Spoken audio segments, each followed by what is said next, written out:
Hello and welcome back to the channel. My name is Eddie Jennings and this is the next video in the series on deploying Hyper-V from the ground up. I'm a day late again on the video. My apologies for that. When I was doing my testing yesterday to prepare for making the video, I had a particular issue that I kept running into, and then I realized that I had missed a step with my procedure for doing what we're doing in this video, so I'll make sure I highlight that when we get to it, so hopefully you won't make the same mistake that I did and spend some time trying to troubleshoot something when all you did was miss a step in a procedure. That being said, this is actually kind of a part A for a two-part video.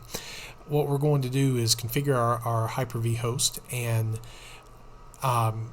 connect to it using Hyper-V Manager on a client computer. So this might be your desktop or laptop that you're wanting to use to manage the VMs in Hyper-V. There are two scenarios where you'd be doing this. One is with a computer that is domain joined, and the other with a computer that is not.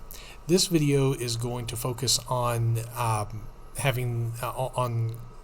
controlling Hyper-V from a client that is not domain joined. I imagine in a lot of your home labs you might not be running a Windows domain, and so this is the procedure that you would need to do to be able to utilize your Hyper-V server. In a domain environment, this is significantly easier, and that's kind of by design, just the way Microsoft tends to do things. Even though it's a bit antiquated, there's still the assumption that you are operating in a Active Directory domain environment, so therefore this is a bit easier. So I'm going to save that for the next video. So here we are at the Control-Alt-Delete to unlock screen. This is where we left off the last time with our installation, and we didn't do any configuration outside of showing you the trick of if you log in and don't see your sconfig or your server configuration, how you can do that. So in my console, I'm going to choose macros, Control-Alt-Delete, and I will log in to my Hyper-V server.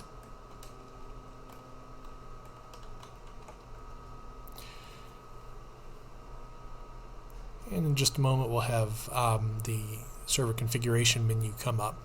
Now there are multiple ways of doing all of the configurations that we're going to do, and I myself tend to like using PowerShell whenever I can to do configurations, but for this video I'm going to stick to sconfig as much as I can, mainly because if you're brand new to Hyper-V, and if you might be brand new to working with Windows Server without a GUI, even though as you're going to see there are some elements of GUI still there, so it's kind of no GUI / text UI / a GUI window here and there. Might be a little bit easier for you to use server configuration.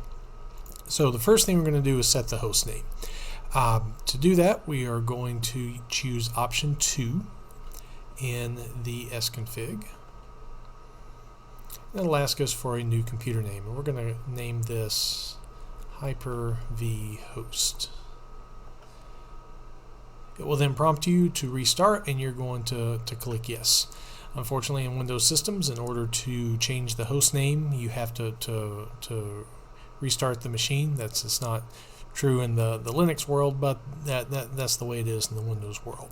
Since you've already seen the reboot process for this particular server, we're not going to sit through it again, and I will be back in just a moment once the server reboots, and we'll continue configuration. And we're back. The reboot is done, and I've went ahead and logged in as my administrator account, and we're back on the server configuration console. The next thing we're going to do is configure a couple of things to allow for some easier remote management. And the first I want to do is choose option 4, even though remote management itself as a service is enabled by default. What we're going to do is enable ping. So I'm going to choose option 3, and it'll ask allow remote pings to the server. We're going to say yes.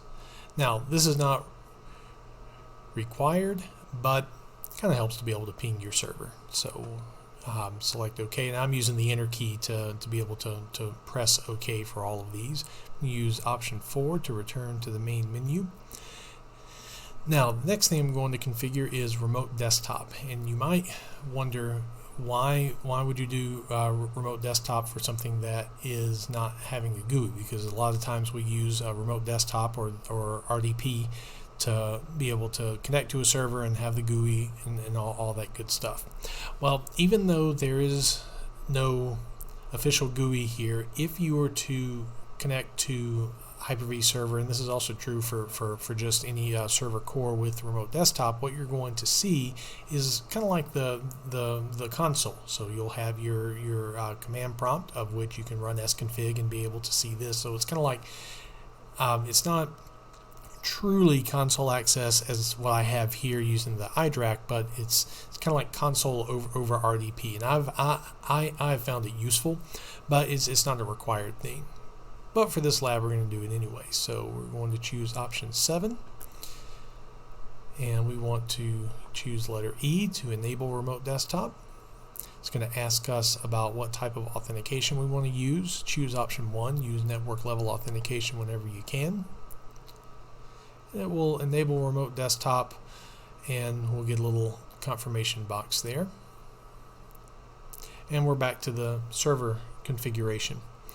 Next thing I typically set up are my network settings, and to do that, we're going to choose option 8. And what it's going to show you are the network adapters that are currently active, not all that are available. Because you might be wondering, I have a connection with iDRAC, and so you would think I possibly would have a second NIC here. One NIC is being used for the hypervisor to connect out to the network. The other NIC is for iDRAC, and that is correct. However, the iDRAC NIC is not presented to Windows, and so therefore we only see the one here. On this computer there actually are 2 NIC ports, and I only have one enabled at the time. Now for IP configuration, I have actually set up a DHCP reservation for my home lab here. You are welcome to use DHCP or a static configuration. I would imagine you're probably more used to using a static IP configuration for your servers, but it is acceptable to use DHCP as well. So for this, even though I have the DHCP reservation, I'm going to show you what you would need to do to set this NIC with static IP information. So we'll choose number 2, that's the index number of the NIC. Generally, index numbers are going to go in order. However, I have seen some Hyper-V installations where you would have like index 75 and 76 for your NICs. Now, on those machines, there aren't 75 NICs on them, but there are several NICs. So don't be surprised if you might see kind of an odd interface number. So we'll choose number 2, and that'll bring up the adapter settings menu. So the first, and if you notice here, DHCP is enabled. We're going to be disabling that as a part of the process. So I'm going to choose option 1 to set my network adapter address. We're going to choose S for static. I'm going to set it to the same address that my DHCP reservation uses, so that way I don't have IP conflict in my network. And you saw all those several ones there. For whatever reason today, my little console, my iDRAC console, is interpreting some keys to be sticky, and so every once in a while you might see those several ones. So that'll be our static IP address. The subnet mask, I'm using a 24-bit subnet mask, so the default 255.255.255.0 is appropriate. And I'll input my default gateway, which is .1.1. And now you see that DHCP has been set to false, and we have our IP address and gateway. Also, if you notice, the DNS settings vanished. So to set DNS, I'm going to choose option 2, and you'll enter the IP address for the primary DNS server. And I'm going to put that, for me it's the same as the default gateway. My Edge router does some DNS caching, so that's what I use as my DNS server for my my home network. and it will tell you the preferred DNS is set. I'm not going to do an alternate DNS server. I don't have one, so I'm going to just press enter to keep that blank, and now you'll see the DNS settings appear for network adapter settings. Choose option 4 to return to main menu. Next, we're going to set date and time.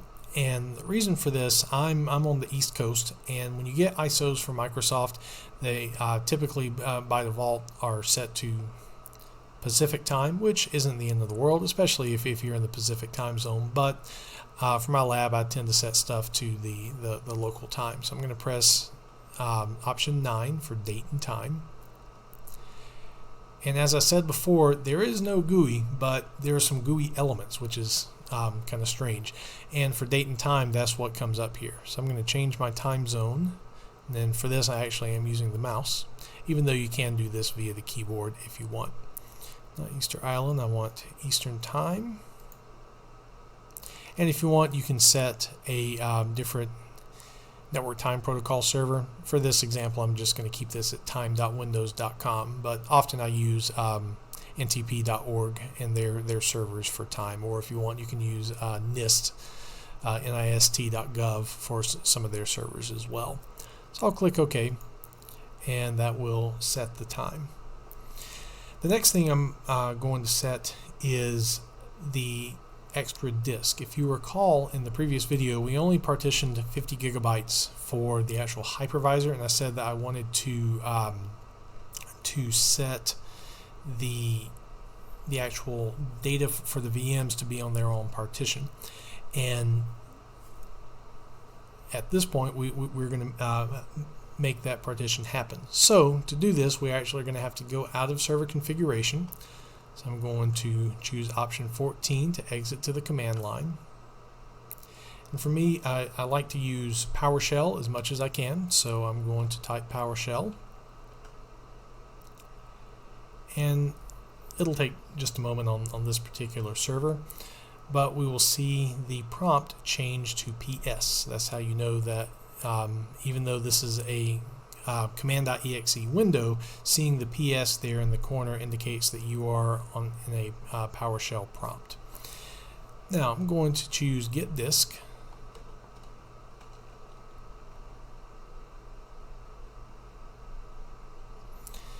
I want to see a little bit of information about the disk that we're going to be altering.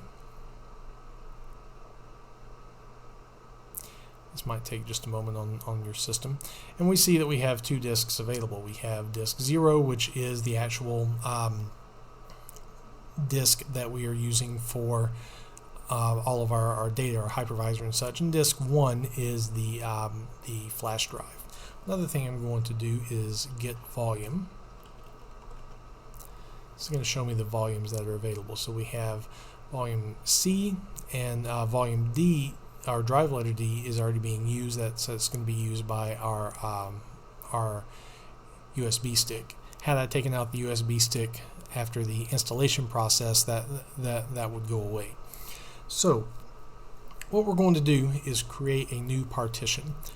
And to do that, we're going to use the new -partition commandlet. So new partition. I'll use some tab completion there. And what we're going to indicate is the disk number. We're going to be doing this on disk number 0, and get disk showed us what disks we have available, and it's kind of obvious the disk that is measured total size in terabytes is the disk we want to use. And what we're going to do is use all of the other available space for this particular partition. So we're going to use the use maximum size, and then we're going to give it a drive letter. And there we go with the sticky key. And since D is already used, I'm going to use drive letter E for this. And a new partition is going to be made using the rest of the space that that's available on the disk. You see that little offset there? That's showing you where on the disk the new partition begins. So now that we've made the partition, we need to format it, and we're actually going to use the format volume commandlet here. So we'll do format volume drive letter E file system. We're going to use NTFS for this. I'm going to give it a file system label, and again I'm using tab completion for this, and we're just going to call it data.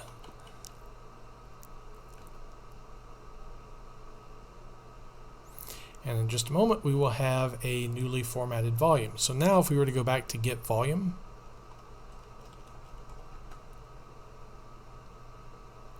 you see that we have a C drive, a D drive, and an E drive, and the E drive is named data. One other thing we're going to do is go ahead and set up some folders on the E drive. I figure while we're in the server we can go ahead and make this happen. So I'm going to make dir, or actually I'll use the true PowerShell commandlet name rather than make dir. So we're going to do new item, and the path is going to be E, and we're going to call the first folder here ISOs, and type is directory. We're going to make another new item, path E equals VMs, type directory, and we're going to do new item path E VHDs, type directory. So if we were to do get child item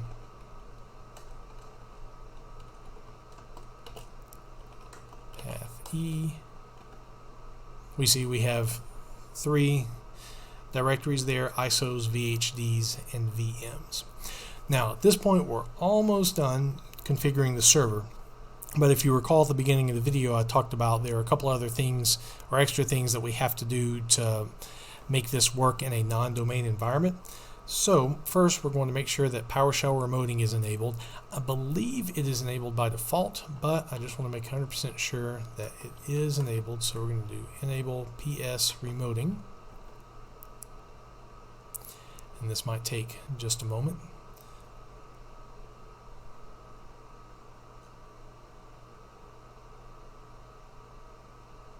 While we wait, the next command that we're going to be doing is called enable wsman cred ssp, and what this is going to do is enable our server to be able to accept the kind of authentication that you would have in a non-domain environment.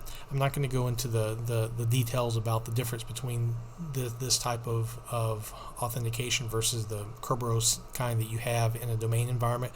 Quite frankly, it's been a while since I've deep dove into those, so I couldn't give you a whole lot of differences technically as far as what's going on, but know that for a non-domain environment we'll need to make this happen.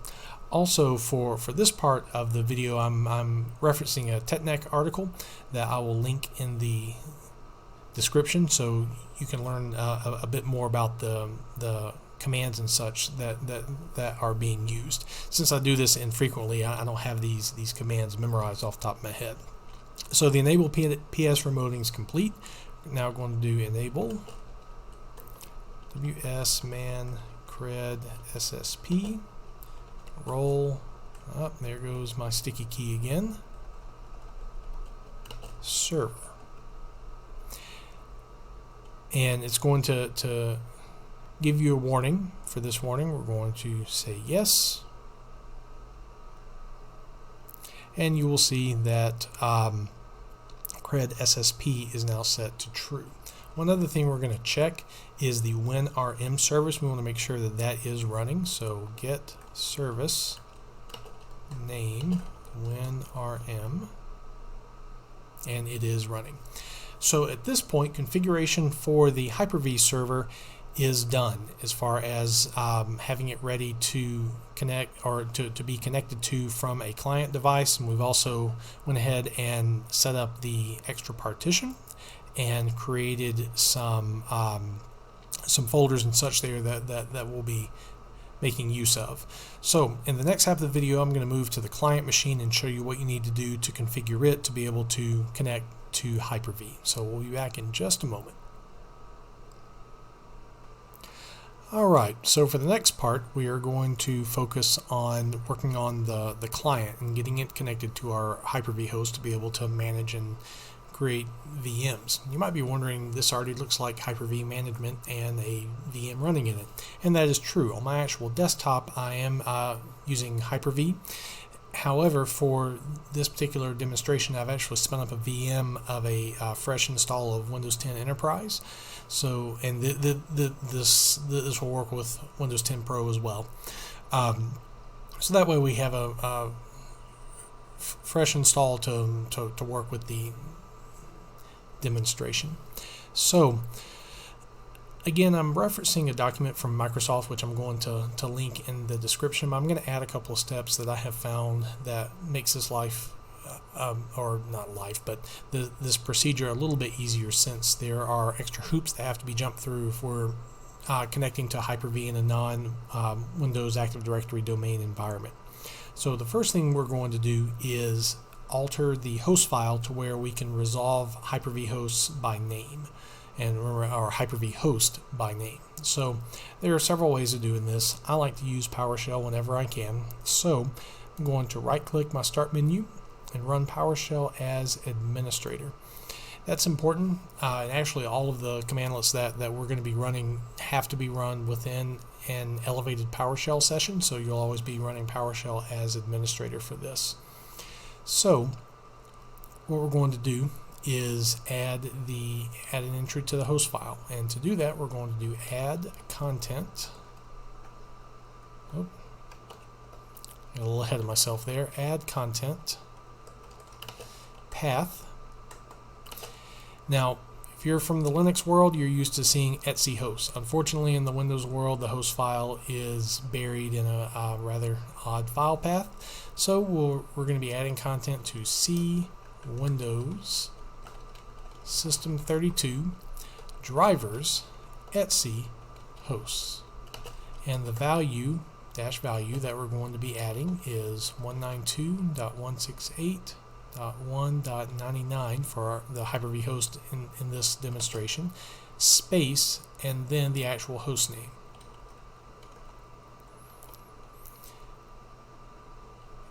And we press enter.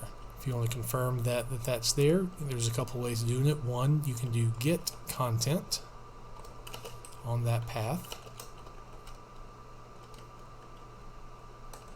spelled Windows there.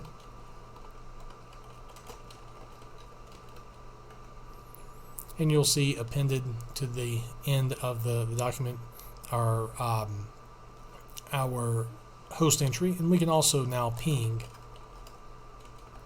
Hyper-V host, and Hyper-V host is going to resolve the IP address as designed, because it's how the host file works. So next thing we're going to do is set a local group policy, and for that we're actually going to use the GUI tool. As much as I love using PowerShell for stuff, sometimes it is a little bit easier to use the GUI. So we're going to click start, or actually probably have to click start for that, and we're going to start typing group policy, and then edit group policy is going to appear. And what we are doing is basically allowing for a little lesser method of authentication, which is what's required to be able to make this work in a non-domain environment. So in local computer policy and computer configuration, we're going to go to administrative templates. I'm going to bring this over just a bit. System and credentials delegation. We're going to double click the allow delegating credentials, fresh credentials with NTLM only server authentication. And we're going to click enabled and add servers to the list. And what we're going to type is wsman / the fully qualified domain name of our Hyper-V host, which for this is simply going to be Hyper-V host. Now, I mentioned, I believe, earlier in the video about some issues that came up. One issue was I forgot to do this step, so I was trying to do some troubleshooting. And then later I did the step and then did a backslash instead of forward slash. That led to some more troubleshooting. So hopefully you learn from some of my mistakes and this won't be as frustrating for you. So we'll click OK. And then we'll come back here, apply, OK. And now the policy is set that we need. Everything else we'll be able to do from PowerShell itself. The next thing we're going to do is to start the WinRM service. So we're going to do start service, and if you want to check it first, get service name WinRM, and for most folks it's going to be stopped. So we're going to start service name WinRM. And if you want to verify that it's running, it'll be running. This, from what I have read, is not a 100% necessary step because some of the other commandlets we have are going to start this service for us. In my experience, it's a little bit easier just to go ahead and start the WinRM service and then do the rest of the steps. So next what we're going to do is set item wsman / localhost. You can do some tab completing for this as well. Client trusted hosts value or dash value, and then in quotation marks our fully qualified domain name for our Hyper-V host, which in this case is just the host name.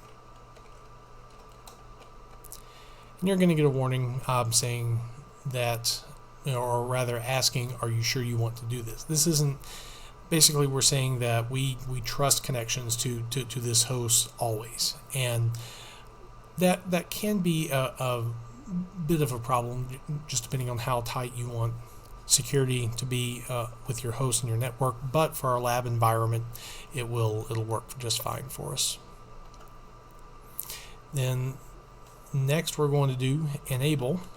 This will look familiar from the Hyper-V host configuration. wsman cred ssp. Do some tab completion there. Role. Now it's going to be client, and we're going to choose as delegate computer. In quotation marks, the fully qualified domain name of your Hyper-V host, which in this case will be Hyper-V hosts. They'll ask, are you sure? And we say, yes, we are sure. So the heavy lifting is almost done. The last piece we need is to actually install the tools. Now, you can install some Windows features on Windows 10 via PowerShell. Doing my prep for this video, I found, again, using the GUI is a little bit easier and straightforward for this. So we're actually going to go into the control panel. So in the lower search bar, we're going to type control, or start typing control panel, and that will come up. Personally, I like setting this to large or small icons because what we need is programs and features. Again, you can click through the menus if you wish for that. And we're going to turn a feature on. And the feature that we're turning on, we're going to click the plus sign beside Hyper-V, is not the Hyper-V platform. And notice that right now it's actually grayed out because this is a VM itself, and the processor for our VM does not have virtualization capabilities. So we're going to check Hyper-V management tools. If you drill down further, you have the GUI tools and the module for PowerShell. I would say get them both. And you will be prompted to restart your computer. So we'll click restart now. And again, with the nature of this video, the first restart, I'm going to let you see what happens. And what it looks like is that you are basically installing a Windows update that has the feature. And luckily, this being a VM, it won't take too long for it to restart. So I'm going to press Control-Alt-Delete to get to my login page, my local administrator account.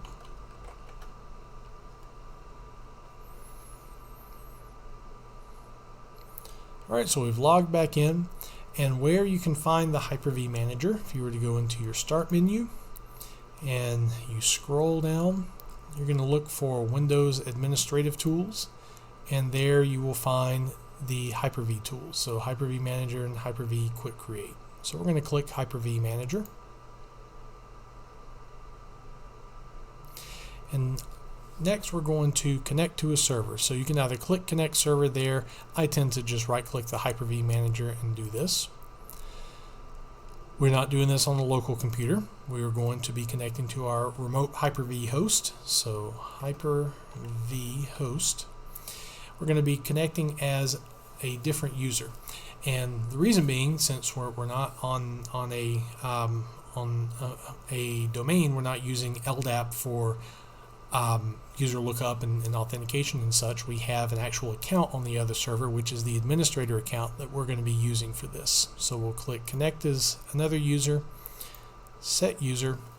We'll put in the host name first, then /username, which in this case will be administrator. Put in the password. I usually check Remember Me for this. We'll click OK. Click OK again. And in just a moment, famous last words should, right? Hyper-V host will appear. Now, if you get an error, in particular talking about not being able to trust the machine to which you're connecting, you'll want to go back and make sure that you either have that policy set that we did, make sure you have the / for the WSMan within that policy. You'll also want to make sure that those PowerShell commandlets were run, setting the item for WSMan and enabling CredSSP.